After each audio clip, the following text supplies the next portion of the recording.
Hello friends, welcome to my channel. ಇವತ್ತು ನೋಡೋಣ ಕೆಲವೊಂದು ಸ್ಟಾಕ್ಸ್ ಯಾರೆಲ್ಲ ಸ್ವಿಂಗ್ ಟ್ರೇಡಿಂಗ್ ಮಾಡ್ತಾರೋ. ಸ್ವಿಂಗ್ ಟ್ರೇಡಿಂಗ್ ಅಂದರೆ 1 ವಾರ 2 ವಾರ 3 ವಾರ ಅಥವಾ ಆಲ್ಮೋಸ್ಟ್ 1 ಮಂತ್ ತನಕ ವೆಯ್ಟ್ ಮಾಡಿ ಸ್ಟಾಕ್ಸ್ನ ಬೈ ಮಾಡಿ ಸೆಲ್ ಮಾಡೋವಂಥ ಇಂಟ್ರೆಸ್ಟ್ ಇರುವಂಥ ಜನರಿಗೆ ಇದೊಂದು ವಿಡಿಯೋ ಮಾಡಿದ್ದೀನಿ ನಾನು. ಕೆಲವೊಂದು ಸ್ಟಾಕ್ಸ್ ಸೆಲೆಕ್ಟ್ ಮಾಡಿಟ್ಟಿದ್ದೀನಿ. ಅದಕ್ಕೆ ಮುಂಚೆ ನಾವು ಮೊದಲು ನಿಫ್ಟಿ ನಾವು ನೋಡೋದಾದರೆ, ಲಾಸ್ಟ್ ಟೈಮ್ ನಿಫ್ಟಿ ಕಂಡೀಷನನ್ನು ನೋಡೋದಾದರೆ ಚಾರ್ಟ್ ಹಾಕಿ ನೋಡೋಣ. ನಿಫ್ಟಿಯಲ್ಲಿ ನಿಫ್ಟಿ ಸ್ವಲ್ಪ ವೀಕಲ್ಲಿ ವೊಲ್ಯಾಟಿಲಿಟಿ ಇತ್ತು. ಬಟ್ ಓವರಾಲ್ ನೋಡೋದಾದರೆ Nifty weekly chart overall Nifty weekly chart ನೋಡಿದರೆ ಆಲ್ಮೋಸ್ಟ್ ಪಾಸಿಟಿವಲ್ಲೇ ಇದೆ. ಸೊ 23,580, ಆಮೇಲೆ 24,174 ಹೈ ಮಾಡಿತ್ತು, ಆಮೇಲೆ 24,400 ಹೈ ಮಾಡಿದೆ, ಆಮೇಲೆ 24,500. So life time Nifty high ಕೂಡ ಟಚ್ ಮಾಡಿ ಬಂದಿದೆ. ಸೊ ಇದೇ ರೇಂಜಲ್ಲಿ ಆಲ್ಮೋಸ್ಟ್ ಪ್ಯಾಟರ್ನಲ್ಲಿ ನೋಡ್ಬೋದು ಪಾಸಿಟಿವಲ್ಲೇ ಇದೆ Nifty. So hopefully next week ಕೂಡ ಪಾಸಿಟಿವಲ್ಲೇ ಇರೋ ಚಾನ್ಸಸ್ ಇದೆ ನಿಫ್ಟಿದು. ಸೊ ಅದೇ ರೀತಿ ಕಮೋಡಿಟಿ ಮಾರ್ಕೆಟ್ ನೋಡೋದಾದರೆ, ಕಮೋಡಿಟಿಯಲ್ಲಿ ಒಂದು ವೇಳೆ ನೀವೇನಾದರೂ ಸಿಲ್ವರ್, ನ್ಯಾಚುರಲ್ ಗ್ಯಾಸ್, ಗೋಲ್ಡ್ ಅಥವಾ ಕ್ರೂಡ್ ಆಯಿಲ್ ಮಾಡೋದಾದರೆ, ಸೊ ಅದು ಕೂಡ ನೀವು ಮಾಡಿ. ಆದರೆ ಗೊತ್ತಿದ್ದರೆ ಮಾಡಿ. ಕಮೋಡಿಟಿಯಲ್ಲಿ ಯಾವ ರೀತಿ, ಅದಕ್ಕೊಂದು ಸಪ್ರೇಟ್ ವಿಡಿಯೋ ಮಾಡ್ತೀನಿ, ಕಮೋಡಿಟಿಯಲ್ಲಿ ಯಾವ ರೀತಿ ನೀವು ಟ್ರೇಡ್ ಮಾಡ್ಬೋದು ಅನ್ನೋದನ್ನು. ಸೊ ಅದಕ್ಕೆ ಮೊದಲು ನಾವು ಕೆಲವೊಂದು ಜಸ್ಟ್ ಸ್ವಿಂಗ್ ಟ್ರೇಡಿಂಗ್ಗೋಸ್ಕರ ಕೆಲವೊಂದು ಸ್ಟಾಕ್ ಓಪನ್ ಮಾಡಿಟ್ಟಿದ್ದಾರೆ, ಅದನ್ನು ನಾವು ನೋಡೋಣ. ಮೊದಲನೇದಾಗಿ ಕ್ಯಾಂಟೇಬಲ್ ರಿಟೇಲ್ ಅಂತ ಈ ಸ್ಟಾಕ್ ನೋಡಿ. ಸುಮಾರು ದಿನಗಳಿಂದ ಇದು ವೀಕ್ಲಿ ಚಾರ್ಟ್ ಹಾಕಿದ್ದೀನಿ ನಾನು. ಸೊ ಆಲ್ಮೋಸ್ಟ್ ಪಾಸಿಟಿವಲ್ಲೇ ಇದೆ.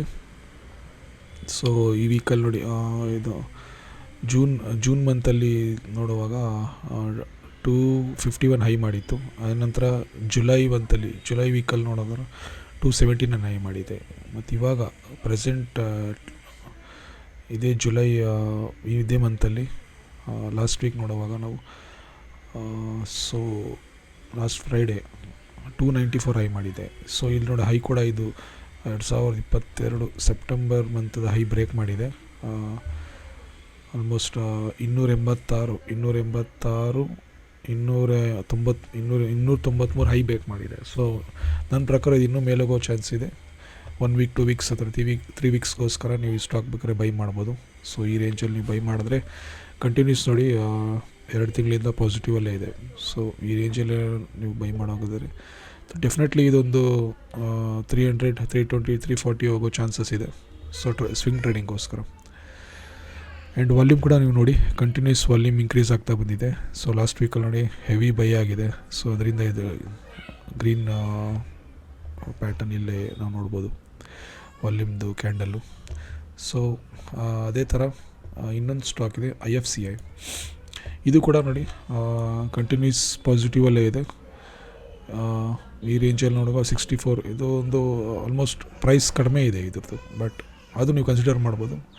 2024 ಫೆಬ್ ಮಂತ್ 69-70 ಹೈಯಲ್ಲಿತ್ತು. ಮತ್ತು ಅದು ಇವಾಗ ಬ್ರೇಕ್ ಮಾಡೋ ಚಾನ್ಸಸ್ ಇದೆ. ನೋಡಿ 71 ಬ್ರೇಕ್ ಆಗಿದೆ ಆಲ್ಮೋಸ್ಟ್. ಸೊ ಇದು 72-73 ಇಲ್ಲಿ ನೀವು ಬೈ ಮಾಡಿದ್ರು 73 ಮತ್ತು 80ವರೆಗೂ ಹೋಗೋ ಚಾನ್ಸ್ ಇದೆ. ಸೊ ಇದು ಕೂಡ ನೀವು ಕನ್ಸಿಡರ್ ಮಾಡ್ಬೋದು.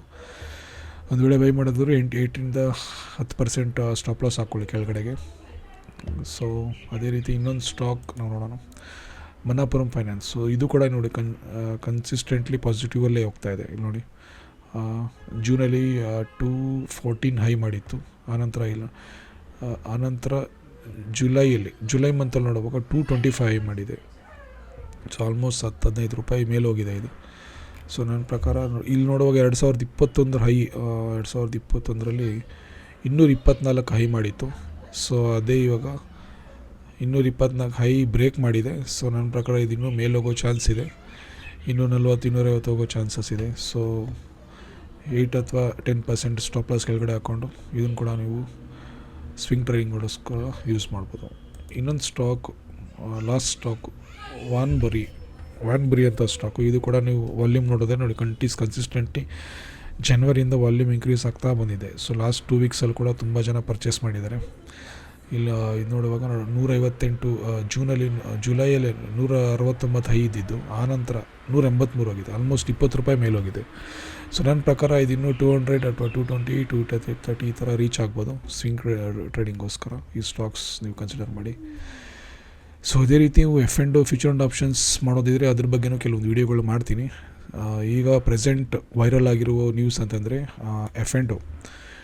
F&O ಅಲ್ಲಿ ಸೆಬಿ ಕೆಲವೊಂದು ರೂಲ್ಸ್ನ ಇಂಪ್ಲಿಮೆಂಟ್ ಮಾಡೋ ಚಾನ್ಸಸ್ ಇದೆ. ನೋಡೋಣ, SEBI rules on F&O. So ನಿಮ್ಗಾಗಲೇ ತುಂಬ ಜನ ಗೊತ್ತಿದೆ, ಕೆಲವೊಂದು ರೂಲ್ಸ್ ಅವ್ರು ಇಂಪ್ಲಿಮೆಂಟ್ ಮಾಡೋ ಚಾನ್ಸಸ್ ಇದೆ. ಈಗ ಜುಲೈ 15ನೇ ತಾರೀಕು ಮೀಟಿಂಗ್ ಇದೆ ಸೆಬಿದು.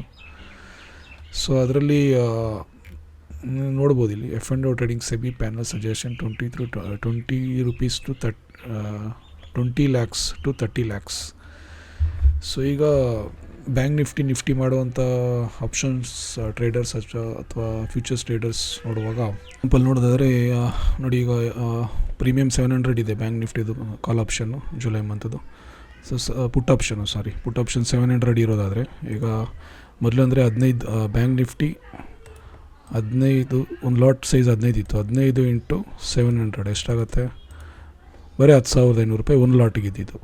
ಆದರೆ ಈಗ ಸೆಬಿ ಏನಾದರೂ ಇನ್ಕ್ರೀಸ್ ಮಾಡೋದಾದರೆ ಲಾಟ್ ಸೈಜ್ ಒಂದು ವೇಳೆ ಏನಾದರೂ ಅವ್ರ ಪ್ರಕಾರ 20 to 30 ಲಕ್ಷ ಕಾಂಟ್ರಾಕ್ಟ್ ವ್ಯಾಲ್ಯೂ ಬರಬೇಕಂದ್ರೆ ಒಂದು ಲಾಟ್ ಸೈಜ್ 15 ಇರೋದನ್ನ 100 ಮಾಡ್ತಾರೆ ಅಂತ ಇಟ್ಕೊಳ್ಳಿ.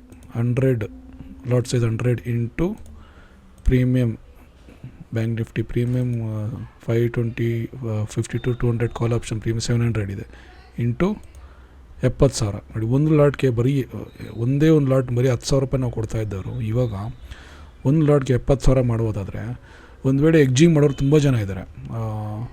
ಅಟ್ಲೀಸ್ಟ್ 1 ಲಕ್ಷ 2 ಲಕ್ಷ ಕ್ಯಾಪಿಟಲ್ ಇಟ್ಕೊಂಡು ಎಡ್ಜಿಂಗ್ ಮಾಡೋರಿಗೆ 10,000 ಮಾಡ್ತಾ ಇದ್ದವ್ರಿಗೆ ಅಥವಾ 4 ಲೆಗ್ ನಾವೇನಾದ್ರು ಎಡ್ಜಿಂಗ್ ಹಾಕಿದ್ರೆ ಬರೀ 40,000 ಅಥವಾ ₹50,000 ಮ್ಯಾಕ್ಸಿಮಮ್ 50,000 to 60,000 ಒಳಗಡೆ ಆಗೋಗ್ಬಿಡೋದು. 4 ಲೆಗ್ ಮಾಡೋರು ಎಡ್ಜಿಂಗ್ ಮಾಡೋವಂಥವ್ರಿಗೆ, ಕ್ಯಾಲೆಂಡರ್ ಕಾಲ್ ಅಥವಾ ಐರನ್ ಫ್ಲೈ ಬಟರ್ಫ್ಲೈ ಮಾಡುವಂಥ ಎಡ್ಜಿಂಗ್ಗೆ.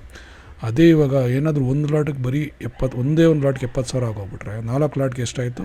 4×28 2,80,000 ಆಲ್ಮೋಸ್ಟ್ ಅಂದ್ಕೊಳ್ಳಿ ₹3 ಲಕ್ಷ. ಸೊ ₹3 ಲಕ್ಷ ದುಡ್ಡು ಇಟ್ಕೊಂಡು ಬರೀ ನಾವು ಒಂದು ಸ್ಟ್ರಾಟಜಿ ಬರೀ 50,000 ಸ್ಟ್ರಾಟಜಿ ಮಾಡ್ತಾಯಿದ್ದವರು ಈಗ 3 ಲಕ್ಷ 4 ಲಕ್ಷ ಆಗೋದಾದರೆ ಖಂಡಿತ ತುಂಬ ಜನ ರಿಟೇಲರ್ಸ್ ಟ್ರೇಡ್ ಮಾಡೋವಂಥ ಜನಗಳು ತುಂಬ ಜನ ಕಷ್ಟ ಆಗುತ್ತೆ. ತುಂಬ ಜನ ಹೊರಗೆ ಹೋಗ್ಬಿಡ್ತಾರೆ, ಆ ಅಮೌಂಟ್ ಇಟ್ಕೊಂಡು ಟ್ರೇಡ್ ಮಾಡೋಕ್ಕಾಗಲ್ಲ. ಅದೇ ಈ ರೂಲ್ಸ್ ಮಾಡೋದಾದ್ರೆ ಖಂಡಿತವಾಗ್ಲೂ ಕೆಲವೊಂದು ಬೆನಿಫಿಟ್ ಇದೆ. ಆದರೆ ಅದೇ ರೀತಿ ತುಂಬ ಜನ ರಿಟೇಲರ್ಸ್ ಸ್ವಲ್ಪ ಅಮೌಂಟ್ ಇಟ್ಕೊಂಡು ಟ್ರೇಡ್ ಮಾಡೋವಂಥ ವ್ಯಕ್ತಿಗಳಿಗೆ ತುಂಬ ಇದು ಕಷ್ಟ ಆಗುತ್ತೆ, ಮಾಡೋದಕ್ಕೆ ಸಾಧ್ಯ ಇಲ್ಲ. ಸೊ ನೋಡೋಣ, ಮಂಡೇ ಜುಲೈ 15 ಸೆಬಿ ಮೀಟಿಂಗ್ ಇದೆ. ಆ ಮೀಟಿಂಗಲ್ಲಿ ಏನು ಅವರು ಡಿಸಿಷನ್ ತೊಗೊಳ್ತಾರೋ ಗೊತ್ತಾಗುತ್ತೆ. ಸೊ ಇದೇ ರೀತಿ ನನ್ನ ಚಾನಲ್ ನೋಡ್ತಾ ಇರಿ. ಇಷ್ಟ ಆಗಿದ್ರೆ ಶೇರ್ ಮಾಡಿ, ಲೈಕ್ ಮಾಡಿ. ಇದೇ ರೀತಿ ಕಮೋಡಿಟಿ ಬಗ್ಗೆ, ಕ್ಯಾಶ್ ಮಾರ್ಕೆಟ್ ಅಥವಾ ಇದು ಆಪ್ಷನ್ಸ್ ಬಗ್ಗೆ ವೀಡಿಯೋಸ್ ಎಲ್ಲ ಮಾಡ್ತಾಯಿರ್ತೀನಿ. ಸದ್ಯಕ್ಕೆ ಸ್ವಿಂಗ್ ಟ್ರೇಡಿಂಗ್ ಬಗ್ಗೆ ವೀಡಿಯೋಸ್ ಮಾಡ್ತಾಯಿದ್ದೀನಿ. ಸೊ ಇಷ್ಟ ಆಗಿದರೆ ಲೈಕ್ ಮಾಡಿ, ಶೇರ್ ಮಾಡಿ, ಸಬ್ಸ್ಕ್ರೈಬ್ ಮಾಡಿ. Thank you.